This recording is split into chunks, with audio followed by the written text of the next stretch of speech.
primer pacto. Y allí nosotros establecíamos de que Dios quiere tener comunicación con la creación y que Dios utiliza y ha utilizado diferentes métodos para tener relación y comunicación con la creación. Ahora, lógico, no voy a hablar todo lo que hablábamos el domingo, pero sí voy a señalar lo más importante. Y es que Dios, al pueblo de Israel, lo cual se relacionó con él en el desierto, Dios se le manifestaba. Y Dios se le manifestaba a través de una nube, ¿verdad? Y una columna de fuego. Porque la protección de Dios siempre estaba con la humanidad. El pueblo de Israel en el día recibía un fuerte sol y por eso Dios le pone una columna de nube para protegerlo. De noche en el desierto hace mucho frío y por eso Dios entonces le ponía una columna de fuego para entonces calentarlo, mostrándole Dios el favor a la humanidad. Ahora, fíjense, la palabra de Dios establece que en el tabernáculo Dios descendía sobre el tabernáculo y que allí todo el pueblo, todo el que estaba allí podía ver a Dios descender sobre el tabernáculo y allí Dios se manifestaba y nosotros sabemos cómo Dios hablaba con Moisés de manera específica, pero hay un momento donde Dios le dice a Moisés: quiero yo hablar con el pueblo de manera directa. Y Dios entonces le dice a Moisés: toma el pueblo, santifícalo por 3 días, que no tomen mujeres y que vengan acto hacia mi presencia, que yo hablaré con el pueblo. La palabra de Dios establece que Moisés así lo hizo, preparó al pueblo, lo santificó y lo llevó a la emplanada del monte Sinaí, y dice la palabra de Dios que allí Dios se le manifestó, pero se le manifestó de una manera extraordinaria. Dice la palabra que la montaña del monte Sinaí temblaba, dice la palabra que salían relámpagos, dice la palabra que allí hubo una manifestación tremenda a tal punto que el pueblo de Israel llama a Moisés y le dice: Moisés, que Dios no hable con nosotros, porque el pueblo se entró en un terror tan grande que el pueblo decidió de que Dios no hablara de manera directa con ellos, sino que Moisés hablaría con Dios y Moisés le transmitiría todo lo que Dios quería decir al pueblo. Y por eso hoy nosotros todavía Dios tiene que utilizar a hombres y mujeres para decir lo que Él quiere establecer con esta humanidad. Y eso era en el primer pacto. Yo quiero que vayamos al libro de Hebreos, su capítulo 8, para nosotros darle continuidad a esto que estamos hablando. Hebreos solamente vamos a leer un solo verso, verso 6. Hebreos 8, verso 6. Con un amén lo leemos. En el nombre del Padre, del Hijo y del Espíritu Santo. Pero ahora, tanto mejor ministerio es el suyo, cuanto es mediador de un mejor pacto, establecido sobre mejores promesas. Pueden sentarse. Entonces, hablábamos del primer pacto. Y ahora la palabra de Dios establece que Cristo Jesús es mediador de un nuevo pacto. Pero este pacto, dice la Biblia, que es un mejor pacto, porque es un pacto hecho en base a promesa. Ahora, ¿cuál es la principal promesa que tiene este pacto para la humanidad? Recuérdense que los pactos se hacen con el objetivo de Dios comunicarse con la humanidad, con el objetivo de Dios relacionarse con la humanidad y con el objetivo principal que es de Dios salvar a la humanidad. Gloria a Dios. Ahora, Dios hace una promesa en el primer pacto. Y esta promesa era que ya los sacrificios no iban a servir de nada, que ya el tabernáculo no tenía ninguna función físicamente hablando, que ya la presencia de Dios iba a habitar en uno que iba a ser el sacrificio por excelencia por toda la humanidad. Lo que quiere decir que Dios promete para volver a relacionarse con la humanidad a un hombre salvador. Y nosotros decíamos el domingo anterior que se hizo una búsqueda en el cielo de quién iría. Eso lo establece Isaías. ¿Quién iría? Mas sin embargo, Dios mismo decidió, aunque usted no lo entienda, Dios mismo decidió él mismo descender hacia la tierra como forma de hombre para poder cumplir el antiguo pacto y poder a través del sacrificio perfecto ofrecer salvación a toda la humanidad. Y esto que estamos viendo, nosotros podemos ver que ustedes conocen quién es el Verbo. Ustedes saben quién es el Verbo. El Verbo es Jesucristo. Amén. Amén. Cuando dice la palabra de Dios que en el principio era el Verbo. Juan 1. En el principio era el Verbo. Y el Verbo era con Dios. Y el Verbo era Dios. En el principio con Dios. Y todas las cosas fueron hechas por Él y para Él. Y sin Él nada de lo que fue hecho hubiese sido hecho. Gloria a Dios. Ese es el Verbo de Dios. El cual dice la palabra entonces en Juan 1:14 y aquel verbo fue hecho carne. El verbo que dice la palabra en el Génesis, hagamos al hombre, el verbo que Dios utilizó para hacer todas las cosas, que Dios utilizó la palabra para hacer la creación. Dios decía, hágase los cielos, y se hacían los cielos. Dios decía, hágase los árboles, y se hacían. Dios decía, háganse las grandes lumbreras, y se hacían. El verbo que Dios utilizó para hacer la creación, el cual estaba con Dios, pero el cual era Dios, entonces dice la palabra que se hizo carne. Gloria a Dios. Se hizo carne. Dice Juan 1:14, y aquel verbo fue hecho carne y habitó entre vosotros y vimos su gloria, gloria como la del primogénito del Padre, lleno de gracia y de verdad. A esta acción de Dios, el verbo hacerlo carne como pacto se le llama gracia, se le llama favor de Dios hacia la humanidad, y este es el nuevo pacto que está para con cada uno de nosotros. ¿Sabía usted que en este nuevo pacto que nosotros estamos, no tenemos que hacer sacrificio para salvarnos? ¿No tenemos que ofrecer ofrenda para salvarnos? No tenemos que matar macho cabrío para nada. Porque ya todo eso fue cumplido en esa promesa perfecta en Cristo Jesús.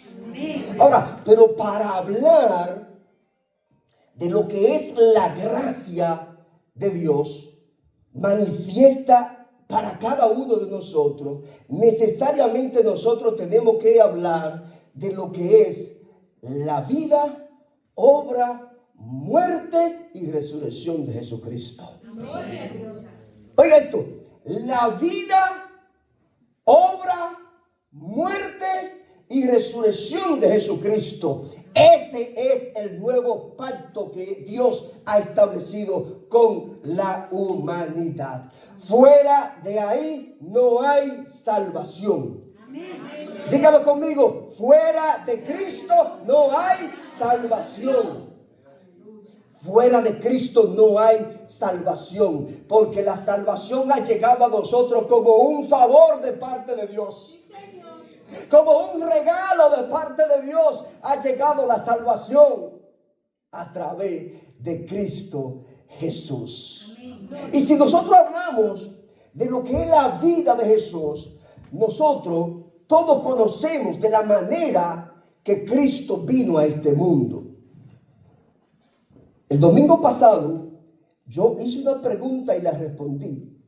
¿El pacto o el antiguo pacto funcionó? Y yo dije que de manera particular había funcionado. Y yo mencioné 20 personajes bíblicos donde nosotros entendíamos que son gente santa y gente que obtuvieron la salvación. Por eso el pacto antiguo funcionó para ellos, porque les permitió ser obedientes al Padre Celestial y alcanzar la promesa de Dios. Amén. Y entre ellos yo mencioné de último a María. ¿Por qué mencioné yo a María? Porque María es la transición de los pactos. En María está la transición de los pactos. Por eso la palabra de Dios establece que María halló gracia ante los ojos de Dios. Que cuando el ángel cubrió a María, le dijo, bienaventurada. Porque María era una persona que había acatado el antiguo pacto y había tratado de estar en obediencia aún sin la gracia haberse manifestado.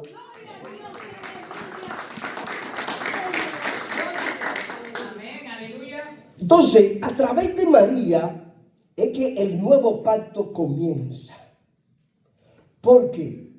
Porque Dios, de la manera que hace que el verbo se haga carne, es a través de María. Esto lo voy a decir sencillito para no entrar en mucho detalle. Nosotros creemos firmemente que Cristo Jesús fue 100% Dios y 100% humano. ¿Cuántos lo creen conmigo? Si aparecen dos, está bien. Si aparecen dos, está bien. 100% hombre, 100% Dios. Cristo Jesús. Ahora, ¿cómo usted explica eso? 100% hombre, 100% Dios. En la concepción que hubo en María, se explica eso. La concepción del humano normal, cuando mi primera hija nació, que tengo 3, lo que aconteció fue, mi esposa y yo nos relacionamos. Yo tengo algo que se llama gameto femenino, masculino, lo cual contiene los espermatozoides, que contienen la información genética mía. La genética del padre. Al igual ella, en el óvulo tiene también los gametos que contienen la información genética de la madre. Y cuando estos dos gametos se unen, entonces ocurre la concepción y nace la vida. Gloria a Dios. Estos se unen 23 pares de cromosomas, que son 46, 23 de la madre y 23 del padre, y se unen y aquí hacen la vida. Ya ustedes saben por dónde yo, ¿verdad? Ay. Esto está fuerte, esto está fuerte. ¿Sabe usted por qué está fuerte? Porque los 23 pares que se unieron en la concepción en María, habían 23 cromosomas que contenían la información genética de María. Eso es lo que hace a Jesús hombre, 100% hombre lo hace. Ahora, cuando el ángel posó sobre María, ahí él puso los 23 cromosomas que contienen la información del Padre. Por eso él es 100% Dios. Santo es el Señor. Por eso, hermano, cuando Jesús comenzó a caminar en la tierra, la palabra de Dios establece que a los 12 años, todo esto yo lo tengo bíblicamente, con sus versos, con todo, cualquier dudita que usted tiene, pero por el tiempo, ¿verdad? Cuando Jesús comenzó a caminar en la tierra, dice la palabra de Dios que a los 12 años fueron a Jerusalén, él con su padre y su madre, y que allí en Jerusalén, cuando ellos volvían, ellos no se dieron cuenta que Jesús no venía en la compañía. Y dice la palabra que se dieron cuenta que no estaba y comenzaron a buscarlo en la compañía y no lo encontraron y tuvieron que volver a Jerusalén. A los 3 días lo encontraron. ¿Sabe dónde lo encontraron? En el templo. ¿Sabe qué estaba haciendo Jesús a los 12 años? Discutiendo con los doctores de la ley. Y los doctores de la ley estaban sorprendidos con la inteligencia, con la sabiduría que tenía ese muchachito. Nuestro Cristo no fue un hombre cualquiera. Aleluya. Y nosotros podemos decir muchísimas cosas de la vida de Jesús. Nosotros podemos decir que cuando Él comenzó, ustedes saben que para los israelitas la estatura plena del varón perfecto era a los 30 años que se establecía. Cuando Él cumplió los 30 años, inició un ministerio. Y dice la palabra de Dios que fue llevado al Jordán y que allí en el Jordán, allí en el Jordán se hicieron visibles la Trinidad de Dios. Allí en el Jordán dice la palabra de Dios que el Espíritu Santo descendió como paloma sobre él, que era el Hijo, y que el Padre desde el cielo dijo: este es mi Hijo amado en el cual tengo complacencia. ¡Wow! Esa es la vida de Jesús. Esa es la vida de Jesús. Esa es la vida de Jesús. ¿Qué decir nosotros de lo que es la obra de Jesús? Sí, Señor, aleluya. ¡Wow! La obra de Jesús es impresionante. Solo le voy a dar alguna pincelada para que usted... Yo sé que usted sabe Biblia. Y yo sé que usted tiene Biblia si no la sabe. Y si no la sabe porque no ha querido. Pero en esta noche, si usted se encuentra fuera de contexto, tiene que preocuparse y decir: tengo que meterme para que cuando estén predicando yo pueda saber de qué se está hablando. Oiga, la obra de Jesús, este hombre hizo señales, milagros, maravillas, prodigios. Y cada una de estas cosas en el contexto espiritual tiene su sentido y tiene su forma de ser. El milagro, queridos hermanos, rompe lo que son las leyes naturales. Hay una detención en el tiempo, la materia y el espacio para que Dios se manifieste. Eso es un milagro. Y Jesús estaba acostumbrado a hacer eso. Estaba acostumbrado a que lo imposible no existiera para él. Él definió que no había límite en el mundo espiritual para él. Por eso hizo todo lo que hizo. Hermano, mire, Jesús dio vista a los ciegos, ¿verdad? Jesús levantó cojo. Jesús levantó paralítico. Jesús hizo que los mudos hablasen. Jesús trajo liberación. Gente endemoniada, por la simple palabra de Jesús, los demonios tenían que salir huyendo. Pero no solamente eso, Jesús hizo gran multiplicación de la alimentación. De unos pocos panes y unos pocos panecillos, alimentó por varias ocasiones a más de 20,000 personas. Y si usted conoce de la Biblia, usted sabe que donde hay 5,000 hombres solamente, los hombres arrastran a las mujeres. Sí, Señor.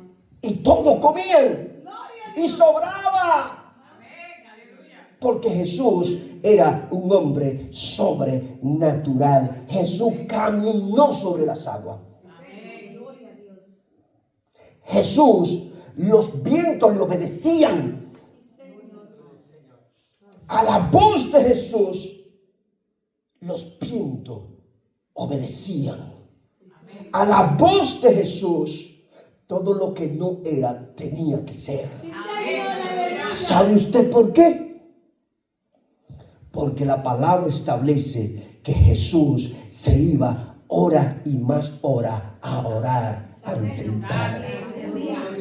Y cuando bajaba, en segundo resolvía. Y muchas veces, aunque él no tuviese la intención de hacer el milagro, pero si alguien se arrastraba y hacía lo que tenía que hacer, de él salía el poder y curaba a la persona. Y usted sabe que le estoy hablando de la mujer del flujo de sangre. Gloria a Dios. Esta es la obra de Jesús. Sí, Señor. Amén. Esto es maravilloso. Sí, Señor. Jesús es impresionante. Y todo esto yo lo estoy diciendo, hermano, para que a usted se le despierte el amor por Jesús. Gloria a Dios. Aleluya. Yo no sé por qué usted ha venido, pero mi intención en esta noche es que a usted se le despierte el amor por Jesús. Gloria a Dios. Se despierte el amor por Jesús, porque Él es sobrenatural. Amén. Y todo esto que Él hizo y quien Él era, le trajo consigo de que lo culparan de hereje, lo culparan y le dijeran que él era el rey de los demonios. Y todo lo que él hizo que los gobernantes de la época lo llevaran a la cruz del Calvario. Y allí en la muerte de Jesús acontecieron cosas extraordinarias también. Allí en la muerte de Jesús, allí Él cumplió el antiguo pacto y le dio paso a un mejor pacto. Porque Él mismo se ofreció como sacrificio. Gloria a Dios. Él mismo se ofreció como oveja que llevan al matadero. Y dice la palabra de Dios que lo hizo en silencio, porque era el plan de Dios manifiesto para salvar a la humanidad. Y Él mismo dijo: nadie me quita la vida, mas yo la pongo y la vuelvo y la tomo. Allí en la cruz del Calvario, ustedes saben todo lo que le hicieron a un hombre que ante los ojos del hombre era totalmente inocente. Gloria a Dios. Aleluya. Gloria a Dios. Aleluya. Lo golpearon, le pusieron una corona de espina, se burlaron de él, lo escupieron, le dieron a beber vinagre, le clavaron grandes clavos y allí lo colgaron en aquella cruz. Gloria al Señor. Y desde aquella cruz Él pronunció el perdón para la humanidad. Aleluya. Gloria a Dios. Allí, antes de morir, antes de entregar su espíritu, Él dijo: Padre, perdónalo, que no sabe lo que hace. Y allí Él dijo: consumado es. ¿Qué era lo que estaba consumado? Todo lo que era la ley ya había sido cumplida en la figura de Jesús. Y allí muere.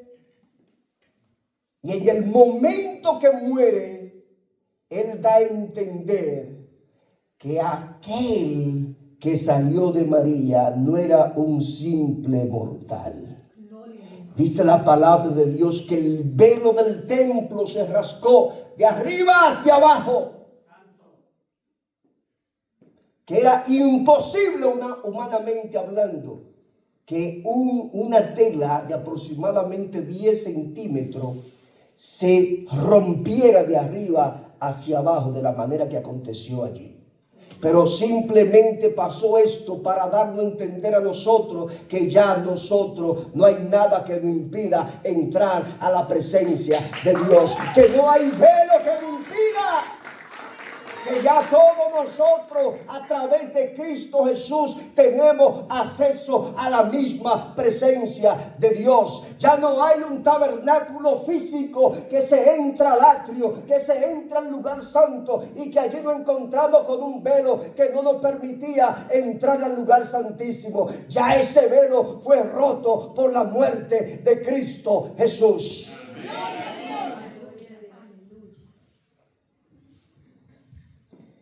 Y ahí murió Jesús. Pero la muerte de Jesús no se queda en la muerte de Jesús.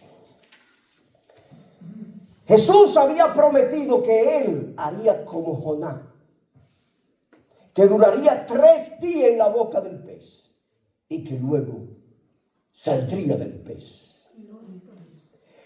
Y Jesús duró 3 días en la tumba. Establece la palabra de Dios. Y al tercer día la tumba no pudo contenerlo. Gloria a Dios. Yo quiero decirle algo, hermano. Hay muchos líderes de la sociedad. Hay muchos grandes filósofos. Hay muchos líderes religiosos en el cual se fundamentan hoy en día grandes religiones. Pero déjeme decirle eso. Los huesos de esos líderes estuvieron en la tumba y se volvieron polvo. Santo, aleluya. Los huesos de Jesús estuvieron en la tumba, pero resucitaron. No se quedaron en la tumba. La tumba no soportó el poder de la resurrección que actuó en Jesús. No la soportó.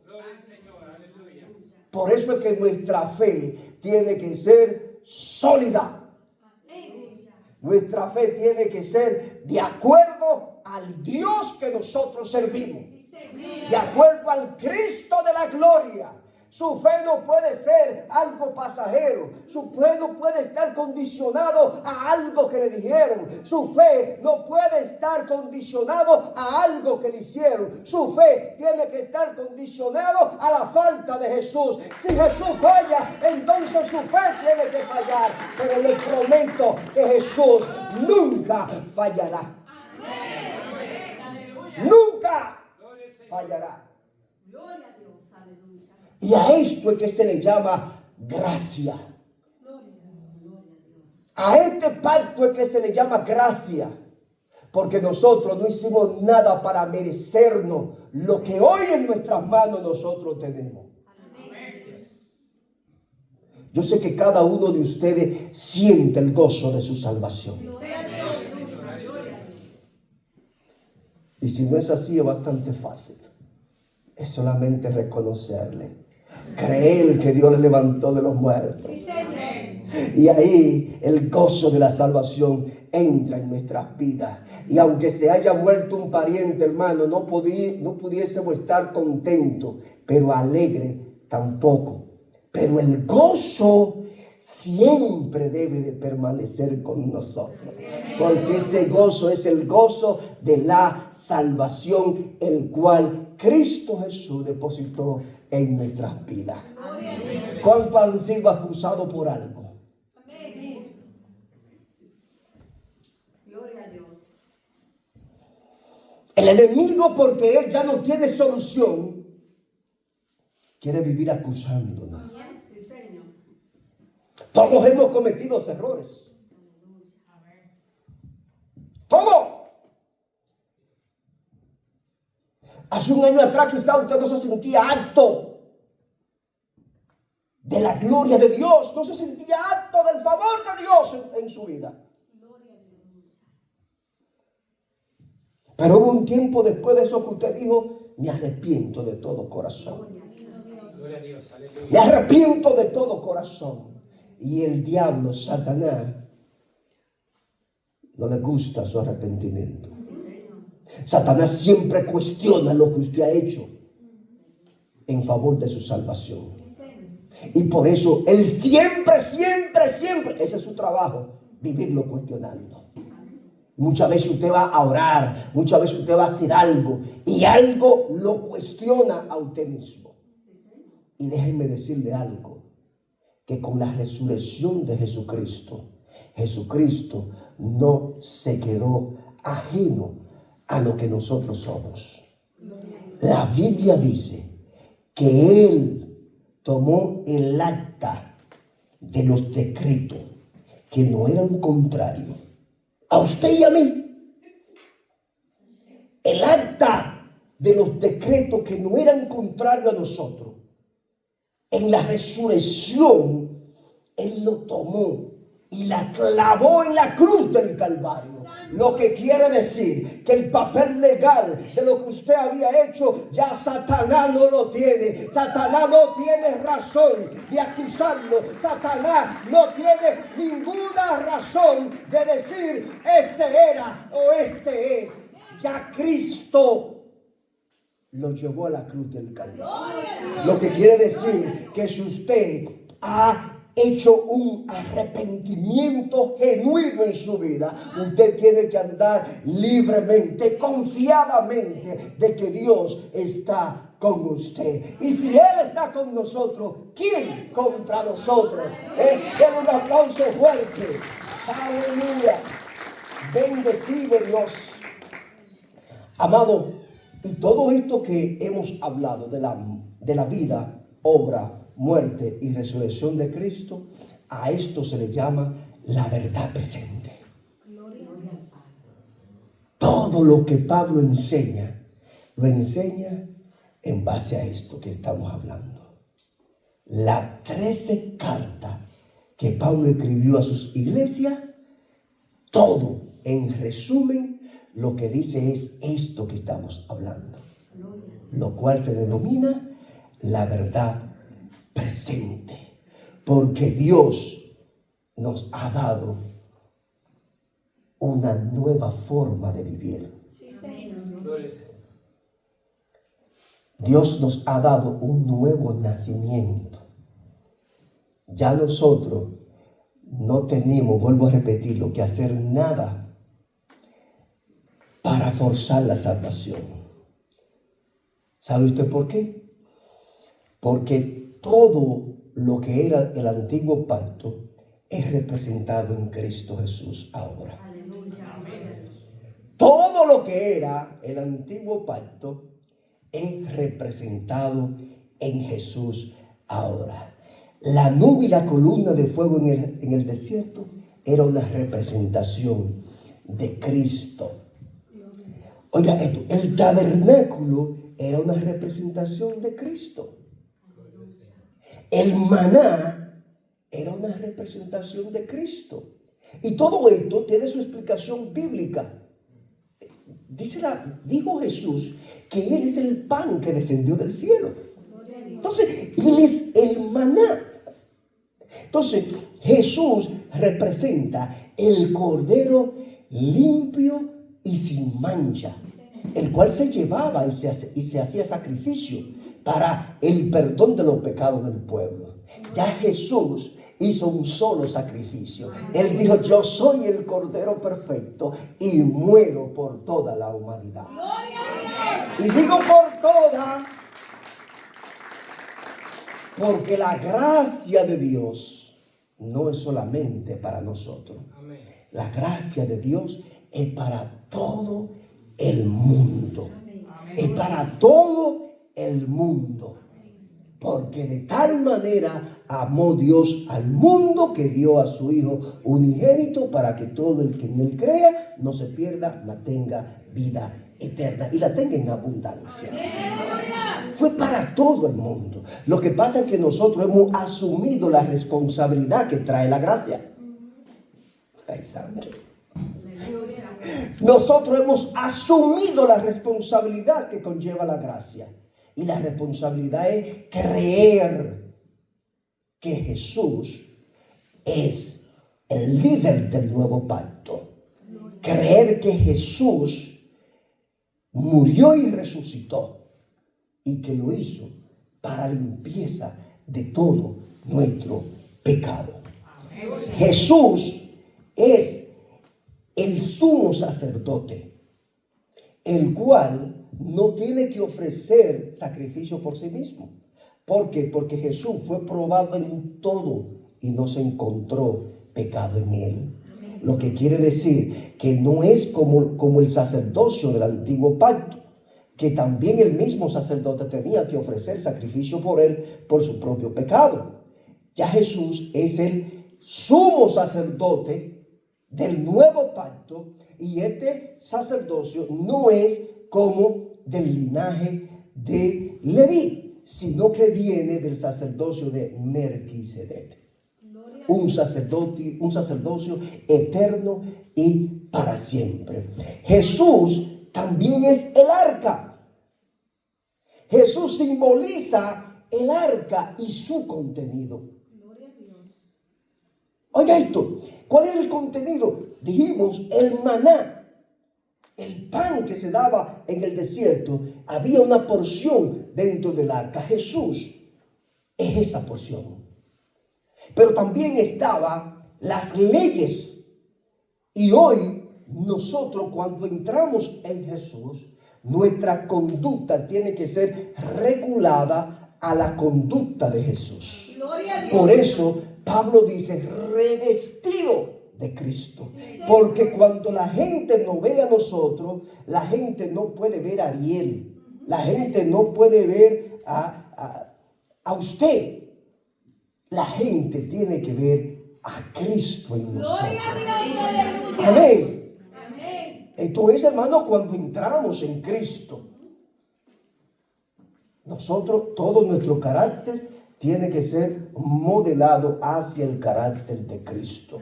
No me diga usted a mí que si usted tiene 2 años en el Evangelio, usted es la misma persona que usted era. Y si usted es la misma persona que usted era en carácter, usted tiene que arrepentirse y comenzar de nuevo. Y saber que usted tiene que conocer a Cristo y actuar como Cristo. Si a usted todavía le dan esos piques cristianos, usted tiene, hermano, que volver a creer.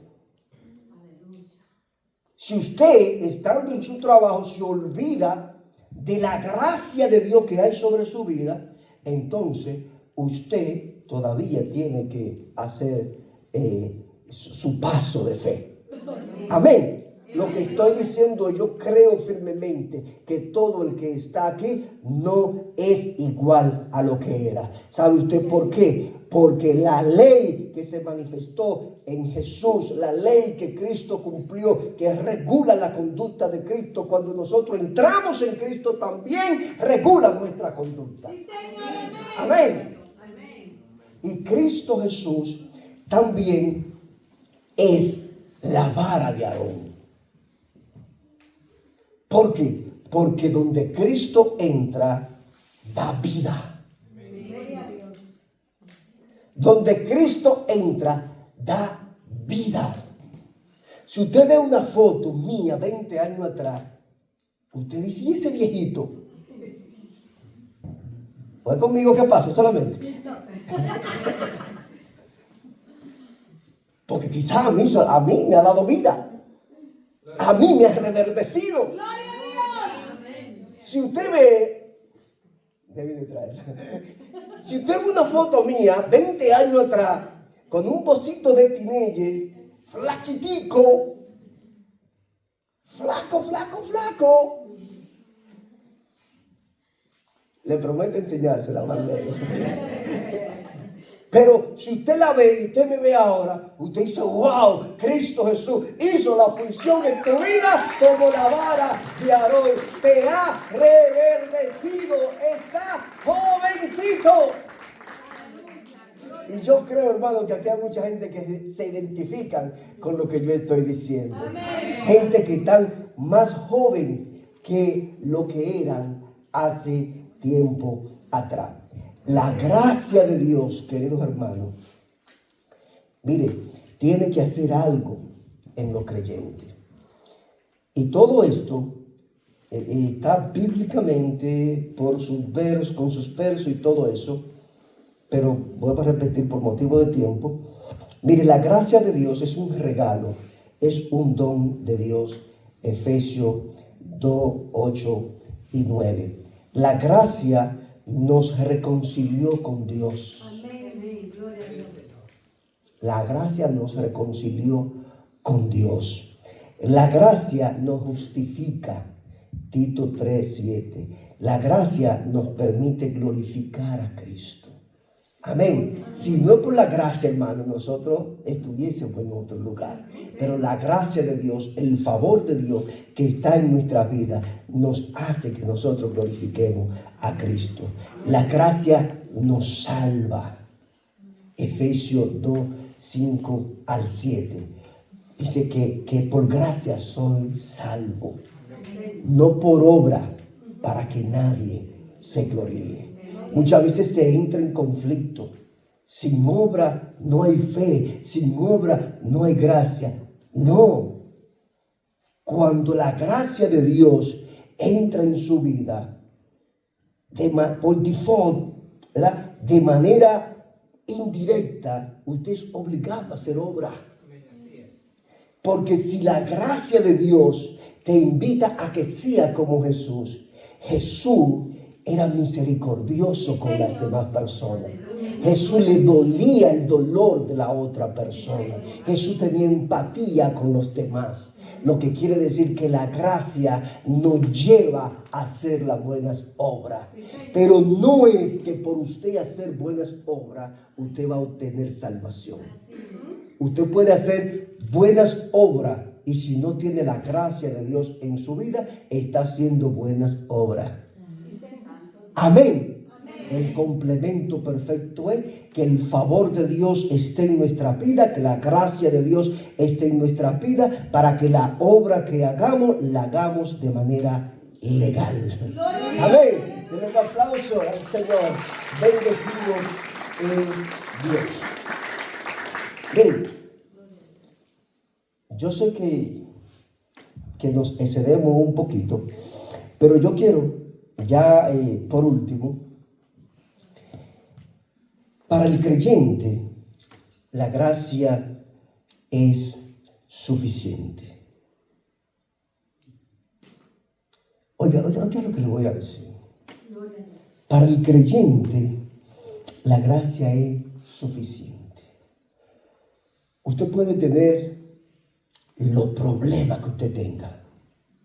Usted puede tener la condición que usted tenga económicamente, la condición que usted tenga familiarmente hablando.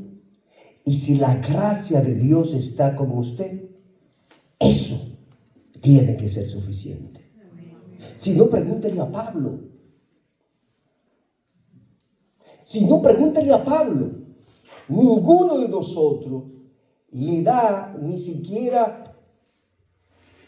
No hay comparación. Escúcheme, hermano. Pero ni usted ni yo podemos hacer la comparación de lo que era Pablo.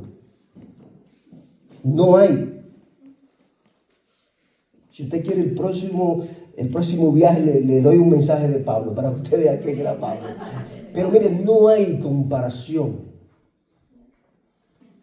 Pablo fue un hombre llamado por el mismo Jesús. Pablo fue un hombre llevado al tercer cielo. Pablo fue un hombre que dijo, ya no vivo yo, no vive Cristo en mí. Y por una condición que Pablo tenía, dice la Biblia que ya le había pedido 3 veces a Dios que le quitara eso, la condición que tenía. ¿Y cuál fue la respuesta que él recibió de Dios? Bástate mi gracia. Bástate mi gracia, porque mi poder se perfecciona en tus debilidades. Entonces, no importa, hermano, la condición que nosotros tengamos. Lo importante es que la gracia de Dios esté en nuestras vidas. En otra palabra, buscad primero el reino de Dios y su justicia, y todas las demás cosas serán añadidas. Termino con esto. 2 Corintios 8:9. Porque yo conocí la gracia de nuestro Señor Jesucristo, porque por amor a vosotros se hizo pobre. Escuche esto, siendo rico. Cristo Jesús se hizo pobre siendo rico, para que vosotros con su pobreza fuésemos enriquecidos. Gloria a Dios. Oiga, cuando hablamos de gracia, estamos hablando puramente del favor de Dios para con nuestras vidas. Y si el favor de Dios está en nosotros, no hay pobreza en nosotros, no hay enfermedades en nosotros, no hay situaciones en nosotros que nos quite la gracia de Dios en nuestra vida. ¿Sabe usted por qué? Porque Cristo lo llena todo. Dios te bendiga, Dios te guarde. Hoy no me pasé tanto. Te aseguro que quedaron con hambre, ¿verdad?